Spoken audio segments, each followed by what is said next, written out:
இந்த சின்ன படம் பெரிய படங்கிறலாம் ஒண்ணுமே இல்லை. ஜெயிச்ச படம் தோத்த படம் அப்படிதான், ஜெயிக்காத படம் தான். ஸோ நான் என்ன சொல்லுவேன்னா, இவ்வளோ சின்னதாக பண்ணி வந்து இன்னைக்கு ஒரு நிலைமையில இருக்கோம்னா, ஒரு நல்ல ஸ்கிரிப்ட் ஒரு டைரக்டர் யோசிக்கிறாருன்னா அடுத்த செகண்ட் இதுக்கு மியூசிக் யாரு போலான்னா கண்ணை மூடிட்டு நம்மளை யோசிக்கிற அளவுக்கு நான் வந்து ஒன்று கிரியேட் பண்ணியிருக்காங்க. அது எனக்கு பெருமையா இருக்கு.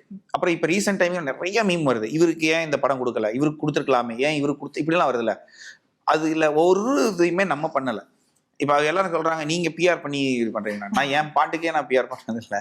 ஸோ என்னன்னா, அது ஒரு ஆடியன்ஸ் தான் சொல்றாங்கல்ல, சாமுக்கு வந்து ஏன் பெரிய படம் கொடுக்க மாட்டீங்க, கொடுங்க அப்படின்னு சொல்லி அந்த சொல்ற அளவுக்கு நம்ம ஒன்று வைக்கிறோம்ல, அது எவ்வளவு காசு கொடுத்தாலும் உங்களால சொல்ல வைக்க முடியாது.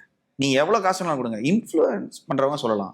ஒரு நார்மல் ஆடியன்ஸ் கீழே போய் கமெண்ட்ஸ்ல வந்து சாமுக்கு ஏங்க இந்த படம் கொடுக்க மாட்டேங்கன்னு ஒன்று சொல்ல வைக்கிறதுக்குன்னு, அது வந்து நீங்க நான் பெரிய படமே பண்ணலனாலும் சின்ன படமா பண்ணி இவருனா சூப்பருங்க. இப்ப எப்படின்னா, நீங்க நம்ப மாட்டீங்க, எனக்கோட பெருமையா நான் சொல்லுவேன், ஒரு ட்ரெய்லர் டீசர் ரிலீஸ் ஆகுது, அதுல கீழே இருக்கிற கமெண்ட்ஸ்ல சிலது இருக்கும், ஓ சாம்ஜிஎஸ் மியூசிக் பண்றாரு, அப்ப இந்த படம் நல்லா இருக்கும் அப்படின்னு.